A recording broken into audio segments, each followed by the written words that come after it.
Hebreus, capítulo 10.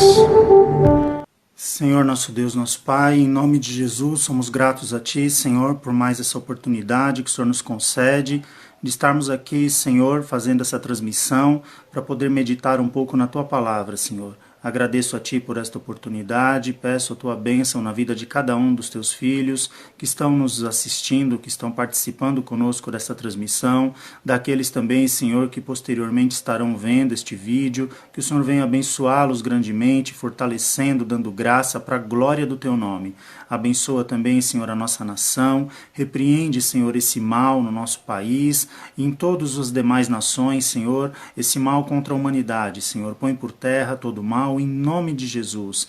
Senhor, sabemos que uma única palavra Tua pode mudar todas as coisas. Ajuda-nos, Senhor. Repreende, Senhor, essa enfermidade. Dá saúde para o Teu povo. Guarda, Senhor, as nossas famílias, os nossos lares. Em nome de Jesus. Abençoa, Senhor, os obreiros do nosso ministério, os pastores, os demais obreiros, os irmãos de cada congregação, Senhor. Que o Senhor continue dando graça, dando saúde. Que o Senhor possa livrar o Teu povo de todo mal, Senhor. Abençoa para a glória do Teu nome. Continua conosco.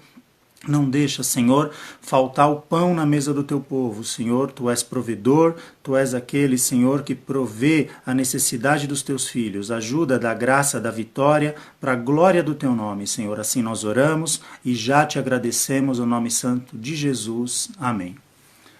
Pai Senhor Gabriel, Pai Senhor Fernando, Pai Senhor irmã Ilza, Deus abençoe os irmãos. Nós estamos passando um período aí difícil, não é, irmãos? Todos estão cientes da situação e hoje faz mais ou menos um mês, né, que nós estamos sem os nossos cultos presenciais na nossa igreja e é uma dificuldade para todo mundo. Eu acredito que muitos dos irmãos nunca viveram uma situação desse tipo, de ficar tanto tempo sem estar congregando no templo, na congregação, fisicamente falando, não é? Então a gente observa que essa situação ela tem trazido algo para nós que não era conhecido, vamos dizer assim, na nossa cultura. Existem casos isolados de pessoas que às vezes não podem ir à igreja por motivo de enfermidade ou por motivo de trabalho, uma viagem mais longa, mas não como uma forma total como nós estamos vivendo hoje, não é? Mas interessante que isso também nos leva a pensar no tempo da igreja primitiva, né? Nos primeiros cristãos, e tantos outros cristãos que sofrem perseguições por amor ao Evangelho. Eles têm passado por situações. E imagina, por exemplo, os cristãos na era primitiva que eram presos, que ali eles eram perseguidos e eram obrigados a mudar de cidade, às vezes até de país, não é? Então, quer dizer, tudo isso, apesar da perseguição, de todos esses problemas recorrentes na vida dessas pessoas, principalmente na época da igreja primitiva, essas pessoas elas não deixaram a sua fé, elas não abandonaram a sua fé. Então nós observamos que hoje, mesmo que a gente não possa estar reunido na igreja, é possível a gente continuar com uma fé viva no nosso Deus, sim, não é? Isso dá para a gente ter uma mínima noção do que é uma questão de perseguição. Porque hoje nós estamos em casa não por perseguição, é por prevenção. Mas as pessoas, elas atravessaram momentos no decorrer da história que elas estavam ausentes por questão de perseguição mesmo. Então nós observamos que existe essa dificuldade hoje, mas é possível nós perseverarmos numa fé em Deus, em ter uma comunhão com Deus. Então, dentro dessa questão, nós queremos aqui falar um pouquinho em alguns requisitos para a nossa vida espiritual. Esses requisitos aqui, nós não vamos listar isso como regra, tá? Não tenho essa pretensão. Nós não vamos tratar disso como uma regra para a nossa vida espiritual. Talvez uma outra pessoa abordando o assunto, ela possa ter uma outra visão, ela possa ter uma outra explanação do assunto, uma outra dimensão desse assunto. Mas o propósito é nós aqui pegarmos pelo menos 4 pontos fundamentais para a gente manter a nossa vida espiritual, os requisitos, vamos dizer assim, para uma vida espiritual saudável na presença do Senhor. Então, para a gente começar, eu gostaria aqui de convidar os irmãos a abrirem as suas Bíblias na Epístola aos Hebreus. Nós vamos ler aqui no capítulo 10 alguns versículos, o 38 e o 39, a princípio.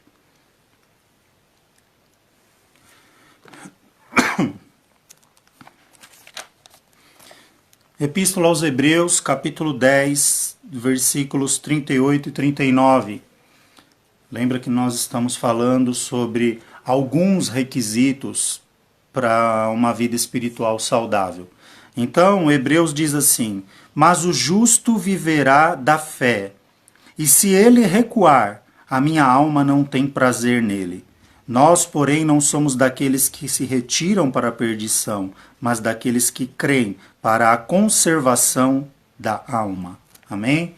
Então, dentro desse texto, nós vemos que um dos requisitos para que a gente possa continuar com uma vida espiritual ativa, uma vida espiritual avivada, vamos dizer assim, para que possamos de fato ter vida espiritual diante de Deus, um dos primeiros requisitos é a nossa fé. Não é? O escritor aos Hebreus aqui ele diz, não é, que o justo viverá da fé. O justo viverá pela fé. Então, agora a fé para nós, ela não é mais uma condição de crença somente. A fé para nós ela é um estilo de vida. Daqui para frente, quando nós aceitamos a Jesus, passa a ser a nossa modalidade de vida. Nós, como crentes, vivemos agora pela fé, não é? Tanto que é interessante essa passagem, quando o escritor aos Hebreus, ele vem narrando aqui esses versículos, ele diz que o justo viverá pela fé. É como se fosse um diálogo entre o escritor aos Hebreus e o Espírito Santo. E ele diz assim: mas aquele que recuar, a minha alma não tem prazer nele. Então veja, aquele que voltar atrás, aquele que desistir no caminho, aquele que parar no meio do caminho, o escritor aos Hebreus está dizendo aqui como se fosse um diálogo entre ele e o Espírito Santo. A minha alma não tem prazer nele. Aí aqui no versículo 39 ele já diz: nós, porém, não somos daqueles que se retiram para a perdição, mas somos daqueles que creem para a conservação da nossa alma. Então, um dos pré-requisitos aqui para uma vida espiritual saudável é a nossa fé, não é? Então, nós não podemos abrir mão de crer. A minha fé, ela não depende de eu estar debaixo de 4 paredes, dentro de um templo. Não, ela não está limitada ou condicionada a isso. Como eu falei no princípio, os cristãos da igreja primitiva, quando eles eram perseguidos, quando eles eram presos, quando ali eles tinham que deixar as suas casas, suas cidades, às vezes até mesmo seus próprios países, e ir para outros locais, para lugares onde talvez a fé cristã ainda não existisse. Então veja que a igreja ali eram eles. Eles carregavam a igreja neles mesmos, vamos dizer assim, não é? Para ficar fácil a nossa compreensão. Eles não estavam condicionados ou limitados ao templo. Então imagina um crente que fosse preso naquela época. Eu deixei de ser crente agora porque eu não estou indo mais ao templo, eu não estou mais congregando. Não, ele era crente onde? Na prisão. Por quê? Porque a fé que havia dentro dele o movia a confiar em Deus, independente do lugar, independente da circunstância, independente do cenário que ele estivesse fazendo parte naquele momento. Então, Eu quero dizer que, independente dessa situação que nós estamos atravessando, é possível sim nós termos uma vida espiritual saudável com Deus, é possível nós termos uma vida espiritual avivada na presença de Deus dentro dessa situação. É lógico que o ideal seria nós estarmos congregando, é lógico que o desejo de todos nós era estarmos na igreja, nós oferecendo o nosso culto a Deus de uma forma coletiva, mas diante da situação, diante do que nos foi passado, do que foi estabelecido pelas autoridades, pelo governo, como forma preventiva do combate ao problema que a gente está enfrentando do coronavírus, nós precisamos sim termos a preocupação com a nossa vida espiritual. A gente não pode deixar para pensar na nossa vida espiritual, depois quando os cultos voltarem, quando a gente retomar a vida normal da rotina da igreja, eu volto a orar, eu volto a buscar a Deus. Não. A tua vida espiritual independe desta circunstância, dessa situação de você estar congregando. Porque para você ter fé em Deus, você não precisa estar debaixo de quatro paredes, propriamente dito. Então nós vemos aqui que o escritor aos Hebreus ele é claro em relação a isso. O justo viverá pela fé. Somos justificados? Sim, fomos justificados por Cristo, pelo sacrifício de Jesus na cruz do Calvário. Nós somos justificados, somos remidos, somos comprados para Deus. Então, se nós somos justificados, se nós somos hoje justos diante de Deus, mediante o sacrifício de Jesus, nós temos que ter fé. Porque nós acabamos de ler, o justo viverá pela fé. Então, o primeiro ponto, o primeiro requisito para uma vida espiritual saudável é nós perseverarmos a nossa fé, não é? O escritor aos Hebreus também no capítulo 11, ele define fé aqui. Então veja que a fé ela vai além daquilo que a gente enxerga ou daquilo que a gente apalpa. Aqui capítulo 11, versículo 1, ainda na epístola dos Hebreus, está escrito assim, ora, a fé é o firme fundamento das coisas que se esperam e a prova das coisas que se não veem. Então veja, é o firme fundamento daquilo que nós esperamos e prova das coisas que ainda nós não vemos, não é? E aqui diz, por ela os antigos alcançaram testemunho. Não foi o caso de Abraão? E creu Abraão no Senhor e isso lhe foi imputado como justiça. Por que Abraão ele foi imputado em justiça diante de Deus? Porque ele creu. Ele crendo em Deus, isso lhe foi imputado como justiça. Ele foi justificado diante de Deus através da fé.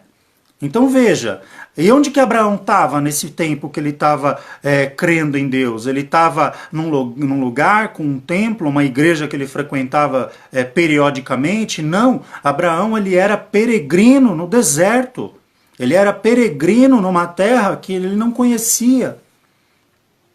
Mas isso não impedia de que ele tivesse uma fé em Deus, uma fé viva em Deus, que o lugar por onde caminhamos não impede que a gente tenha a nossa fé posta no Senhor. Amém? Eu esteja na igreja, ou eu esteja em casa, esteja trabalhando ou em qualquer outro lugar, em qualquer outra circunstância, a minha fé ela tem que estar firmada em Deus. Tá? Um outro ponto que a gente não pode se esquecer ou abrir mão dessa situação. Eu tenho até falado sobre esse assunto em outras transmissões que nós fizemos, é a questão do novo nascimento, né? O cristão, mediante a fé em Deus, da sua fé que ele professa em Jesus, ele passa por um novo nascimento. O que é esse processo do novo nascimento? É quando nós temos a criação em nós, quando nos é moldada, quando nos é dada uma nova natureza agora em Cristo, mediante a fé que nós declaramos nele, não é? É uma mudança, uma transformação que muda o nosso caráter, muda a nossa maneira de ser, de agir, de pensar. Então, se nós não estamos na igreja congregando, nesse o sentido que eu quero dizer, estarmos congregando, isso não deve afetar também o meu novo nascimento, o processo de novo nascimento pelo qual eu e você já passamos, não é? Veja o caso de Nicodemos, a gente sempre cita Nicodemos quando falamos dessa questão de novo nascimento.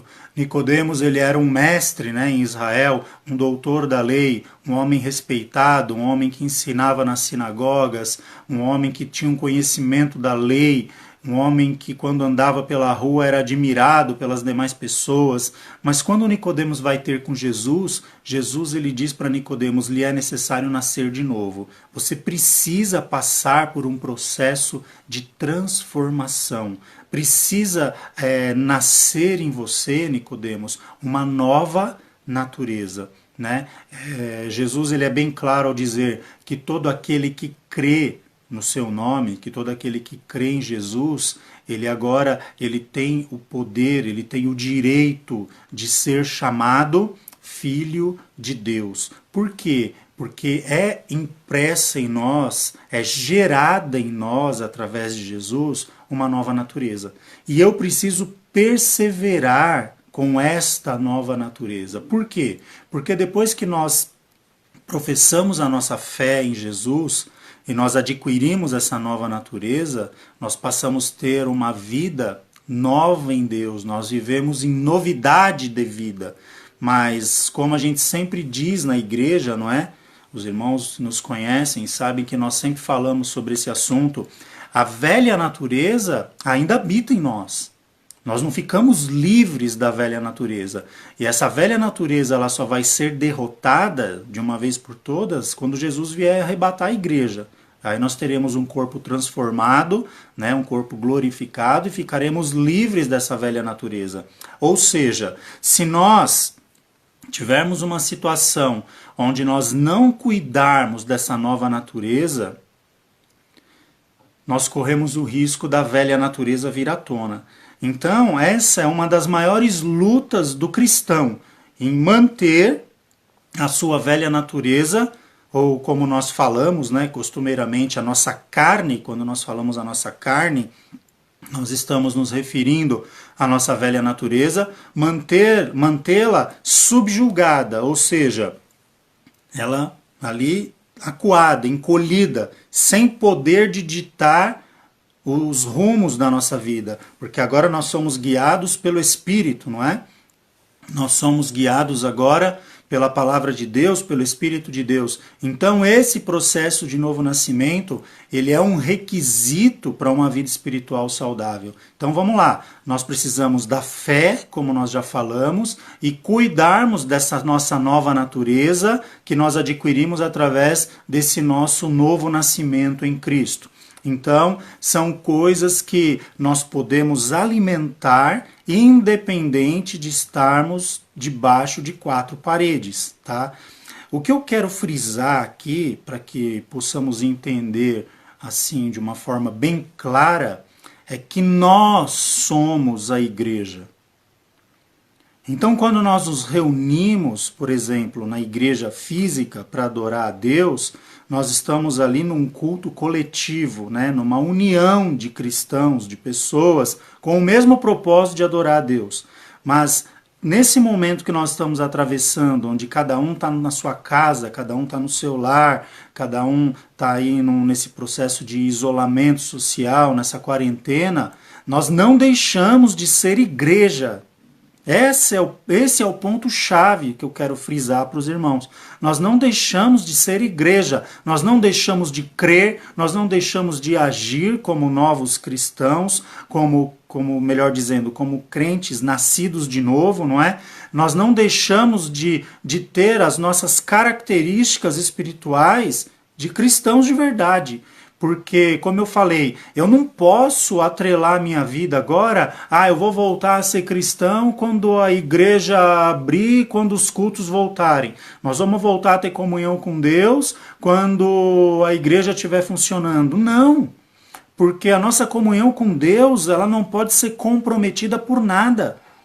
Lembra como eu acabei de dizer agora há pouco sobre os cristãos da época primitiva? Se eles tivessem a comunhão com Deus firmada no fato de congregarem, quando os cristãos eram jogados ali na arena para serem devorados por leões, ali que sofriam todo tipo de perseguição, de tortura, eles professavam a fé até o final.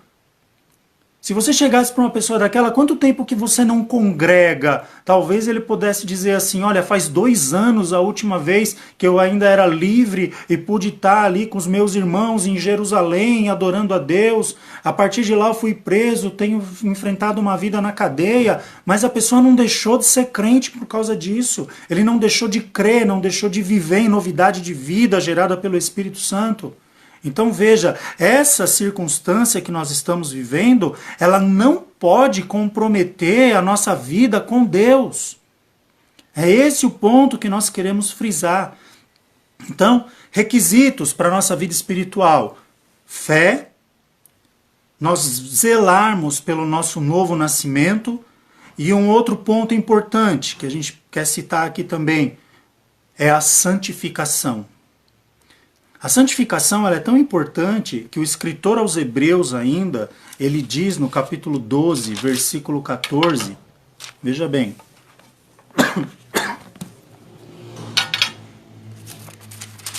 Hebreus capítulo 12, o versículo 14 diz assim: segui a paz com todos e a santificação, sem a qual ninguém verá o Senhor. Veja que isso aqui que nós lemos é uma condição, tá? É uma condição. A santificação aqui, ela é apresentada como uma condição. Seguir a paz com todos e a santificação, sem a qual ninguém verá o Senhor. Então veja, um requisito para nós vermos o Senhor é a santificação. E o que é ser santo? Nós temos falado nos últimos tempos muito sobre essa questão de ser santos, não é? Ser santo é ser separado. Ser santo não é ser perfeito. A palavra santo, tanto no grego quanto no hebraico é kadosh, não é? Significa separado, e no grego é hagios, que também significa consagrado, separado. É você ter uma vida separada a Deus. Ser santo é você ser separado, não é ser perfeito. A partir de agora, você tem uma vida separada, uma vida onde você escolhe, onde você opta em viver uma vida consagrada a Deus, não é? Então, os requisitos: fé, o novo nascimento e o processo de santificação. Agora, como é que eu mantenho, como é que eu zelo por esse processo de santificação na minha vida, nas nossas vidas? O processo de santificação ele é mantido no nosso dia a dia. Por isso que é chamado de um processo, não é? O escritor aos Hebreus, aqui no versículo que nós lemos, ele fala: segui a paz com todos e a santificação. Seguir. O que é seguir? É você, um ato contínuo, um gerúndio. Você está fazendo no seu dia a dia, você está caminhando, andando dentro desse processo de santificação, sem a qual ninguém verá a Deus. Eu sempre uso uma ilustração, né, para nós definirmos santificação. Eu falo muito isso na igreja. A gente volta lá no Gênesis 3, quando falamos de santificação e de santidade, né? E nós podemos ali olhar para Adão. Se nós tivéssemos a oportunidade de falarmos com Adão, por exemplo, antes da queda, e nós perguntássemos para Adão como que era a vida de Adão: Adão, como que é a tua vida?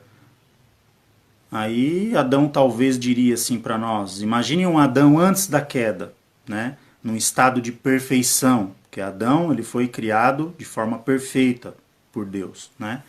Então Adão poderia dizer: olha, minha vida aqui é uma maravilha, ela é perfeita, eu tenho tudo que eu preciso, as coisas nascem, Deus deixou aqui tudo para mim só cuidar, aquilo que eu preciso para comer, nasce por si só. Deus falou só para lavrar, para cuidar do jardim. Deus me capacitou a nomear os animais, a ter domínio sobre tudo que Deus me deu. Então, aí, se nós perguntássemos assim para Adão, então quer dizer, Adão, que a tua vida aqui ela é regida por aquilo que Deus diz? Adão talvez dissesse assim para nós: sim, ela é regida por aquilo que Deus me diz. Aquilo que Deus fala que é para fazer, eu faço. O que Deus diz para não fazer, eu não faço. Aí, se a gente perguntasse para Adão: Adão, o que, que você pode comer aqui no jardim? Talvez Adão responderia assim: posso comer de tudo. Deus deixou tudo à minha disposição aqui. E se nós perguntássemos: mas o que, que você não pode comer?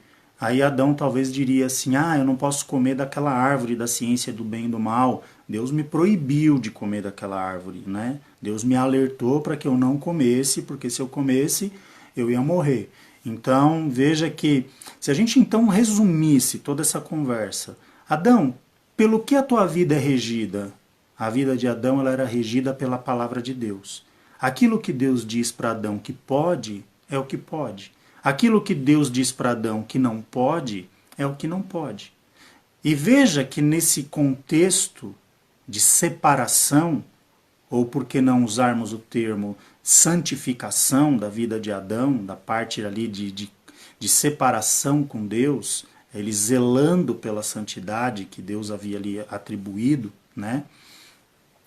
Ele vive uma vida consagrada a Deus, guiada pela palavra de Deus. Então veja, o que distanciou, o que rompeu esse processo de santificação, de santidade, de separação na vida de Adão? Foi quando Eva, sua esposa, ali enganada pela serpente, ela come do fruto e dá para Adão também comê-lo. Nesse momento houve uma ruptura dessa vida de Adão que era pautada por Deus. Quando Eva, nós não vamos entrar aqui nos pormenores por questão de tempo, mas quando Eva ela resolve, pelo seu livre-arbítrio, pegar aquele fruto e comê-lo, ela está mandando uma mensagem silenciosa para Deus. É como se ela dissesse assim para Deus: Senhor, a partir de agora eu estou rompendo com o Senhor. A partir de agora, tudo aquilo que o Senhor disse que era para mim fazer, aquilo que o Senhor disse que era para mim zelar, os parâmetros que o Senhor deu para nós vivermos aqui, para mim já não interessa mais. A partir de agora eu quero viver a minha vida do meu jeito. Foi a mensagem subliminar, vamos dizer assim, que Eva mandou para Deus, uma mensagem silenciosa na sua atitude de comer aquele fruto. Eva rompe com Deus. E, consequentemente, também Adão rompe logo após a sua esposa. Veja que, então, ser santo não é ser perfeito. Ser santo é ter uma vida pautada na palavra de Deus. E sempre que nós não temos a palavra de Deus como regra para a nossa vida, nós estamos rompendo com Deus. E quando nós rompemos com Deus, nós fazemos parte agora, nós damos entrada num estado de rebelião. Deus, quando olha para a terra, ele não diz que ele não vê um justo sequer, a ponto que ele precisa mandar Jesus, o seu filho, porque não havia nenhum justo na terra. Ninguém por si só, pelas suas obras, alcança a justificação diante de Deus. Nenhum de nós. Nós somos justificados em Cristo, através do sacrifício de Jesus. Então veja, uma vida de santidade não é aquela vida de luta contra o pecado de forma assim, como se fosse um peso. Não, eu não posso fazer, eu não posso fazer, eu não posso errar, eu não posso pecar. Não. Uma vida de santidade é quando você escolhe viver a sua vida de acordo com a palavra de Deus. Quando você opta em viver a sua vida baseado naquilo que Deus diz para você. Então, aquilo que Deus diz pode é porque pode, e aquilo que Deus diz que não pode é porque não pode. Não há, da parte de Adão, nessa ilustração que nós acabamos de fazer aqui, questionamentos. Por que, Senhor, que eu não posso comer do fruto? Por que eu não posso provar? Por que eu não posso saber que gosto tem? Não existe esse posicionamento da parte de Adão. Deus falou que sim, é sim. Deus falou que não, é não. Agora vamos aplicar isso para mim e para a tua vida. Então nós vivemos uma vida com fé, com um novo nascimento, em santidade. O que significa eu ter uma vida em santidade? É eu procurar viver uma vida onde a palavra de Deus continua me orientando das minhas ações, das minhas atitudes. Isso é ter uma vida separada. É quando nós optamos não vivermos uma vida de acordo com o mundo, mas viver uma vida separada para Deus.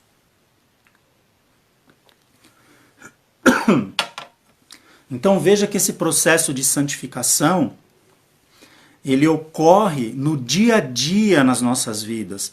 Então o que eu estou fazendo da minha vida nos dias de hoje? Eu não estou congregando, eu não estou reunido com os irmãos debaixo de 4 paredes, ali dentro de 4 paredes, debaixo do mesmo teto, mas eu continuo tendo uma vida pautada pela palavra de Deus. Nós precisamos continuar tendo uma vida pautada por aquilo que Deus nos instruiu. Não é porque nós não estamos indo à igreja física que nós deixamos de ser igrejas. Então, nós precisamos ter fé, um novo nascimento, uma nova forma de vida, uma vida vivida em santidade, uma vida vivida de uma forma separada a Deus, tá? Então, assim, com esses requisitos, nós podemos continuar tendo uma vida espiritual saudável na presença de Deus, né?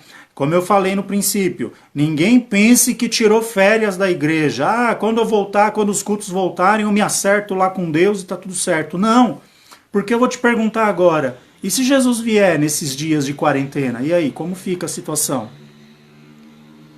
Nós não lemos aqui, o escritor aos Hebreus não disse? Segui a paz com todos e a santificação, sem a qual ninguém verá a Deus. Então, Deus não vai esperar a igreja abrir para talvez alguns se consertarem, para depois, agora eu estou com a minha salvação um dia, está garantida. Não, nós precisamos perseverar nisso hoje. Nós precisamos perseverar nesse posicionamento agora, não é? O crente, o cristão, ele tem a sua forma de vida independente de onde ele esteja. O crente, ele é crente na igreja, o crente, ele é crente no trabalho, o crente, ele é crente em casa, o crente, ele é crente nas férias, no seu passeio, no parque, na praça, no restaurante, enfim, qualquer lugar onde ele esteja, não é o lugar que o condiciona a crer, não. A fé está dentro dele, está dentro de nós. Nós cremos porque nós somos igreja. Jesus não disse assim? Vós sois o sal da terra e a luz do mundo. Ou seja, independente por onde você passe, a sua missão é brilhar. Mas que luz que é essa? A Bíblia não diz, né? Paulo dizendo, sede meus imitadores, assim como sou de Cristo. Então, qual é a luz que brilha em nós? Nós, na verdade, funcionamos como um refletor, não é? Como um espelho. Nós refletimos em nós a luz de Cristo. Então, para nós refletirmos a luz de Cristo, o espelho tem que estar limpo. Se a gente entrar no caminho desses requisitos que nós estamos falando aqui, fé, uma vida na presença de Deus, uma vida transformada pelo novo nascimento e uma vida onde nós estamos aí perseverando em santidade, uma vida separada, nós estaremos limpos, refletindo a imagem de Cristo nas nossas vidas. Agora, a partir do momento que nós deixamos esses requisitos para uma vida espiritual saudável de lado, é como se o espelho fosse ficando sujo, enfumaçado, empoeirado, Já viu um espelho sujo? Já viu quando você acaba de tomar banho, que você vai se olhar no espelho e o vapor do chuveiro deixa ali o espelho todo, todo manchado ali, todo embaçado, e você não consegue ver a tua imagem refletida? Aí às vezes você vai lá e passa a mão, às vezes ajuda, às vezes piora, porque mela tudo o vidro ali, o espelho, e escorre aquela água. Ou seja, enquanto aquele vapor não passar, não sair dali, o espelho não volta a refletir. Então veja que nós podemos refletir a imagem de Cristo, sim, independente de estarmos reunidos em quatro paredes e debaixo de um mesmo teto, num lugar que nós chamamos de templo, de igreja, porque igreja somos nós, tá? Temos ouvido e visto algumas pessoas aí desesperadas, vamos dizer assim, né? Alguns surtando por causa dessa situação, mas a gente precisa ter a nossa mente no lugar. Nós temos a mente de Cristo, não é? A Bíblia diz que nós temos a mente de Cristo. Nós precisamos focar. Não, o Senhor, Ele tá no controle de tudo. É um período, nós vamos passar por isso, nós vamos atravessar. Isso vai nos fazer depois mais forte, vai nos fazer valorizar mais aquilo que nós já tínhamos, não é? Que é a comunhão. É possível entender agora, na verdade, nessa situação que nós estamos vivendo, por exemplo, o valor de um abraço, não é? Hoje no almoço nós estávamos fazendo uma live também, uma chamada de vídeo com o nosso filho, né, com o Renatinho, com a Camila, e a gente estava vendo ali a Laura, a nossa neta, né? Ela está fazendo 3 meses. Tem mais de um mês que a gente não vê a nossa neta, que a gente não pega no colo. Eu até brinquei com a Camila hoje e falei, fala de mim para ela, fala que eu sou o avô dela por parte de pai, não é? Então, porque ela nem conhece a gente, né? Ela não está familiarizada.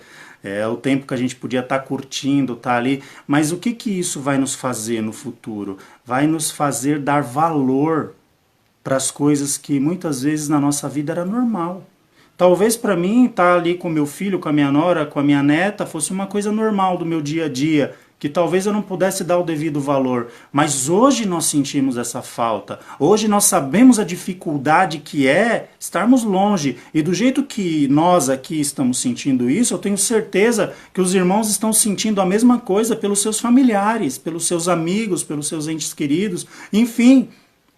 Mas isso vai nos ensinar a valorizar essas coisas, e por isso é importante nós perseverarmos na presença de Deus, para que a gente tenha uma mente saudável em Deus. Nós não podemos entrar por um caminho de desespero, um caminho onde nós venhamos a perder o controle da situação, não. O nosso Deus está no controle de todas as coisas. A minha fé, ela não pode ser abalada. O meu compromisso com Deus, ele tem que estar mantido.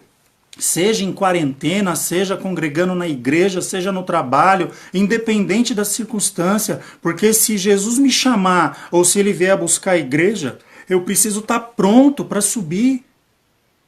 Então veja a importância disso.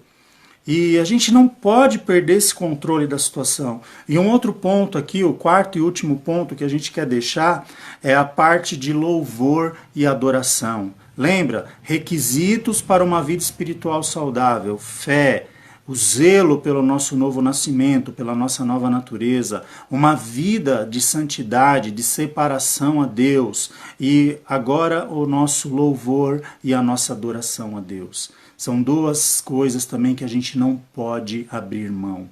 Se alguém perguntasse para mim agora, o que é louvor, o que é adoração? Quando que nós louvamos e quando que nós adoramos?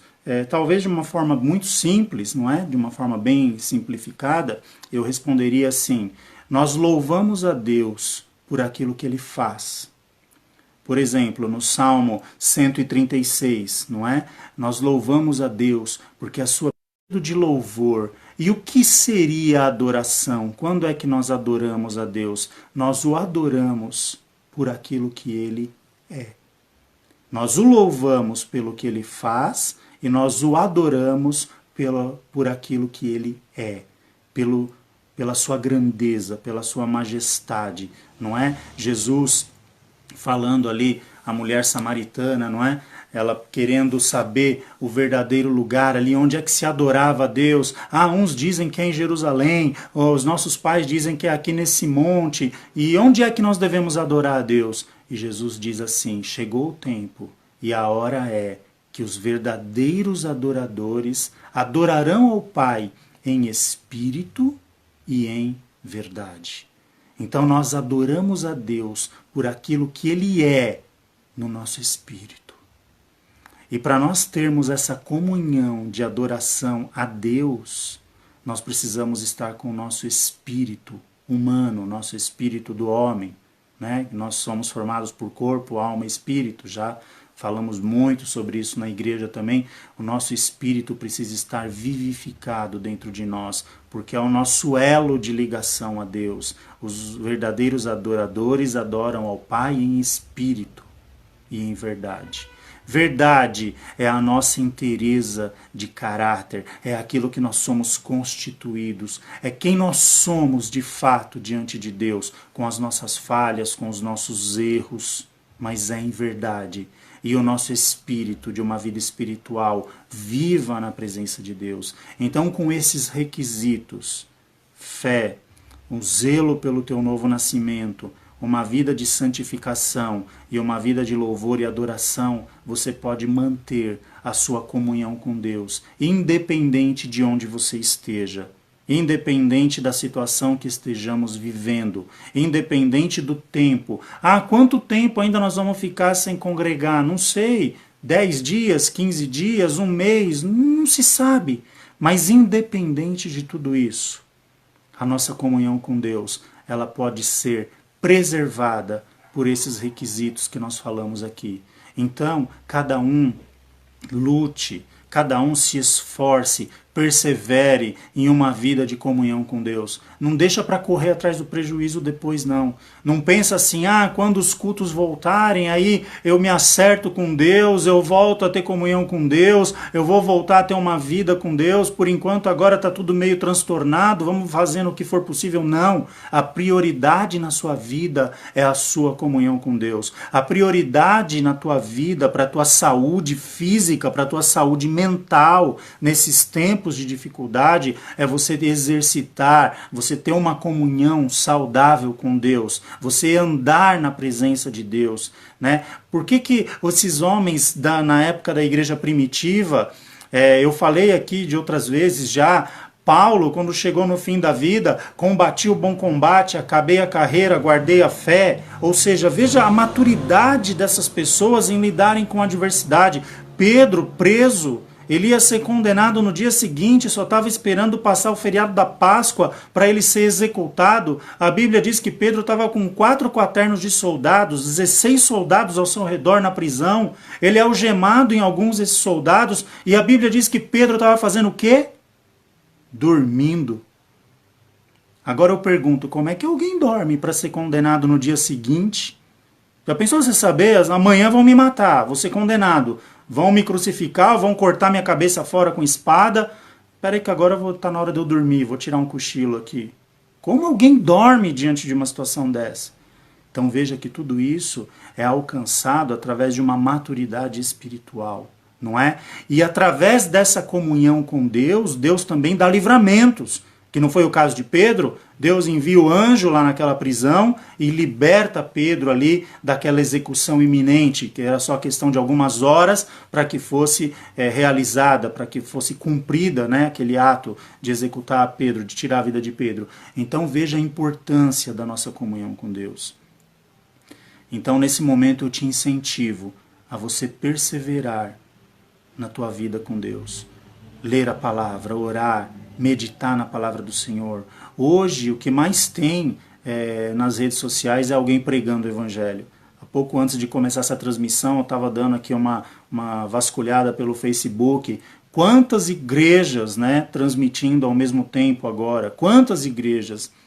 Então, a pessoa que não ouve a palavra nesse período, ela não ouve porque ela não quer ouvir.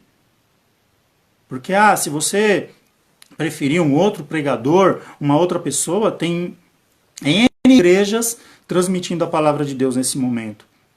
Zele, pela sua comunhão com Deus. Zele pela tua vida espiritual. Isso não tem preço, é inegociável. A tua comunhão com Deus, ela é inegociável.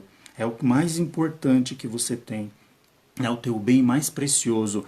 Tanto que quando Jesus escreve lá a uma das 7 igrejas, ele diz assim, para a gente finalizar: guarda o que tens, que é a tua fé, a tua esperança em Deus, a tua salvação, para que ninguém roube a tua coroa. Guarda o que tens. Agora é tempo da gente guardar o que nós temos. Agora é tempo da gente mostrar se tudo aquilo que nós aprendemos durante todos esses anos que estamos congregando, o efeito que isso está surtindo nas nossas vidas, que está produzindo nas nossas vidas. É como se Deus olhasse para nós assim e falasse assim: olha, você tem um alimento aí, você sabe comer, você sabe se alimentar. Então, Deus está nos observando. Então vamos, irmãos, zelar por essa comunhão, por essa vida espiritual, por essa afinidade, não é? Vamos continuar sendo adoradores, verdadeiros adoradores, amém? Que Deus possa nos abençoar, nos ajudar nesses momentos.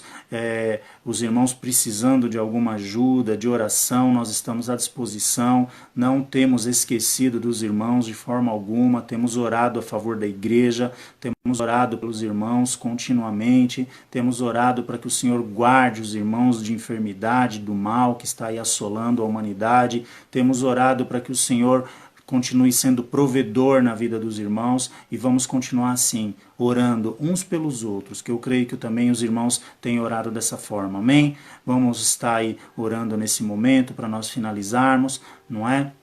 E vamos vencer essa batalha em nome de Jesus. A igreja ela foi chamada para ser vitoriosa, não é? A igreja ela conquista. E lembre-se, igreja somos nós. Igreja não são simplesmente 4 paredes. Igreja somos nós. Amém? Vamos orar. Senhor, nosso Deus, nosso Pai, em nome de Jesus nós te agradecemos, Senhor, e nós pedimos a Ti que o Teu Espírito Santo possa ministrar melhor em cada coração, Senhor, mantendo sempre uma fé viva, Senhor, dentro de nós, que possamos perseverar em meio a todas essas dificuldades que temos vivido, Senhor, a andarmos na Tua presença, a termos comunhão contigo, a ouvirmos a Tua voz, a zelarmos pelo Teu Espírito Santo habitando em nós, que continuemos sendo igreja, Senhor, pedrinha, Senhor, como o Senhor disse a Pedro, né, que o Senhor edificaria a sua igreja e que as portas do inferno não prevaleceriam contra ela. Ajuda-nos, Senhor, a caminharmos diante de Ti em vitória, Senhor. Tira, Senhor, toda ansiedade, toda angústia, toda inquietação, tudo aquilo, Senhor, que possa querer tirar a paz dos Teus filhos nesse momento de dificuldade. Nós repreendemos na autoridade do nome de Jesus. Ajuda o Teu povo, Senhor, a viver na Tua presença, a caminhar de acordo com a Tua vontade e sempre, Senhor, ter em mente que o Senhor está no controle de todas as coisas. E nós cremos, Senhor, que uma palavra Tua pode mudar todo esse cenário, toda essa situação. E nós sabemos que o Senhor é aquele que dita todos os acontecimentos, Senhor. Tu sabes tudo aquilo que acontece. O Senhor não está alheio e o Senhor não perdeu o controle da situação. Confiamos em Ti e cremos, Senhor, e confiamos que tudo isso logo terá fim, para a glória do Teu nome. Abençoa o Teu povo, dá saúde para o Teu povo, para a Tua igreja, abençoa o Teu povo ali em Vila Simões, Senhor, continua dando graça, sustentando cada um na Tua presença, das demais congregações também, Senhor, do nosso ministério e das outras denominações também. Abençoa o Teu povo na face da terra, guarda, livra de todo mal, Senhor. Dá uma semana abençoada na Tua paz, para todos, Senhor, uma semana de vitória. Em nome de Jesus, não deixa faltar a provisão, Senhor. Abre as janelas dos céus, entra com a providência, assiste, Senhor, a cada um nesse momento, para que o Teu povo possa continuar se alimentando, pagando as suas contas, Senhor, que o Senhor venha prover tudo aquilo que o Teu povo necessita. Em nome de Jesus nós oramos e já Te agradecemos. Amém. Deus abençoe os irmãos. Estou aqui com muita saudade de todos vocês. Aguardo ansiosamente poder vê-los e logo que possível também abraçar cada um dos irmãos. Amém? Deus abençoe a todos. Fiquem na paz do Senhor. Uma boa semana a todos. Deus abençoe.